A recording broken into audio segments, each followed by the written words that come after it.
to an economy. You need to have very little bribery in order for an economy to operate well. And then, so for institutions, the markets and government are both imperfect. So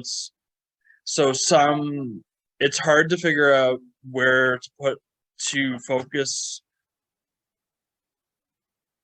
Like some goods and services, it's hard to determine where it should be produced, if it should be produced in public sector or private sector.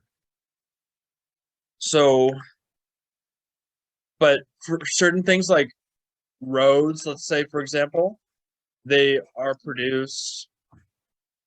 lot are produced by the public sector because everyone needs roads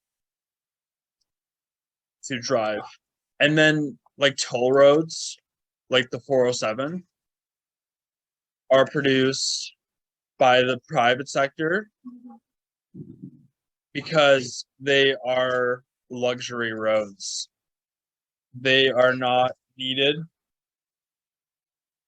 but they reduce time to drive.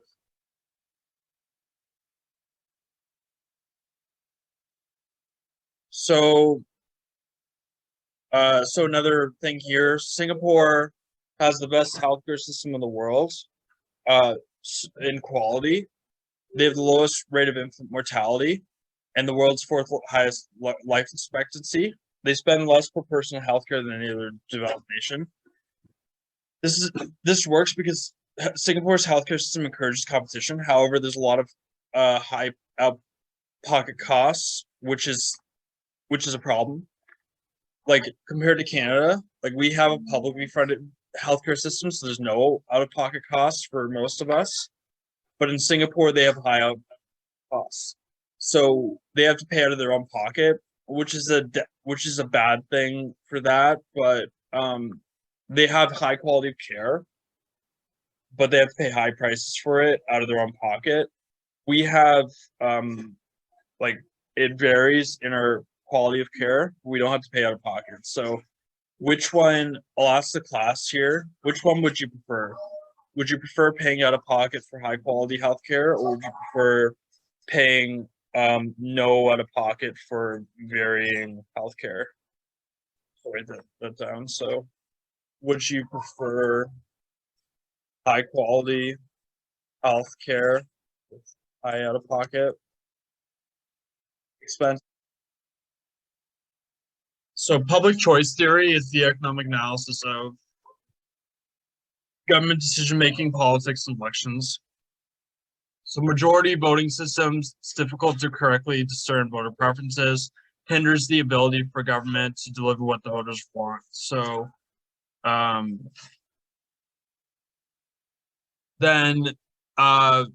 so majority voting provides preferences. The results can be inconsistent and imperfect. So ideally, the vote, so to be efficient, vote should provide benefits greater than total costs, and total costs. So like the efficient vote should provide total benefits greater than total costs.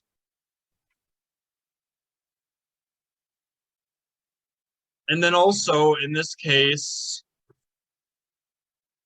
those who have a strong preference for public good may band together. So people like, for example, education workers, they have incredibly effective unions. Like I would say their negotiation skills are the best I know of. So what they do is they band together. They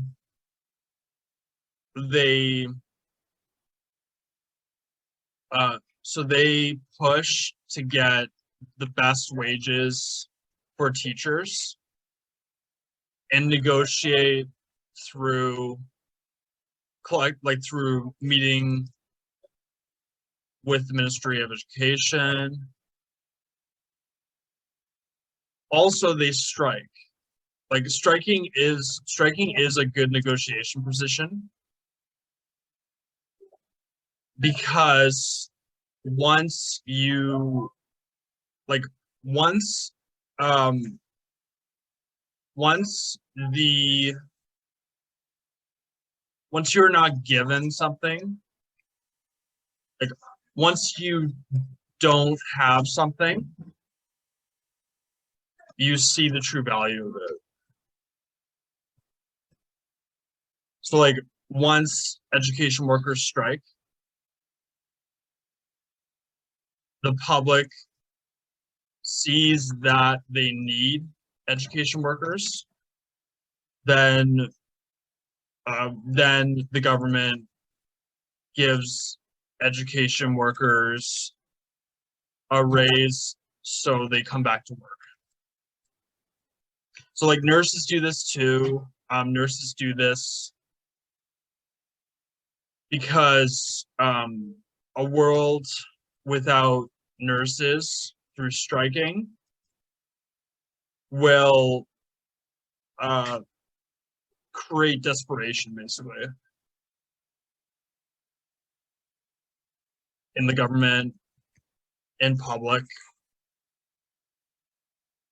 and they will be forced to give nurses a raise. This is what happens. The striking is an amazing bargaining position.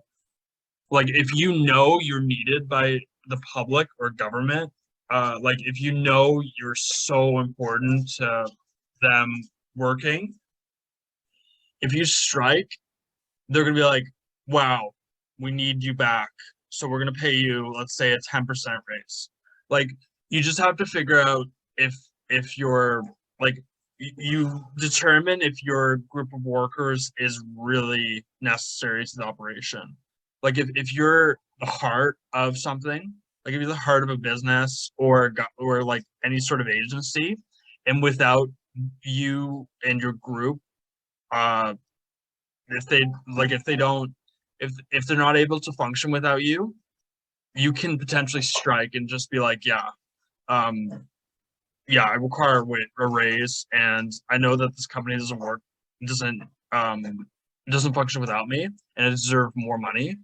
And if I strike, it's gonna basically be shut down. So you gotta pay me what I deserve, or the company's not gonna work. So that's an incredible bargaining position, striking.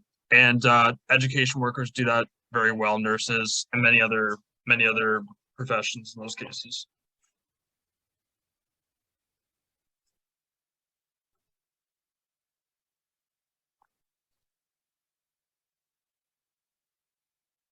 So this is a model that Adams, Conrad, and Benson use. So when it comes to national defense versus road, people usually pick national defense.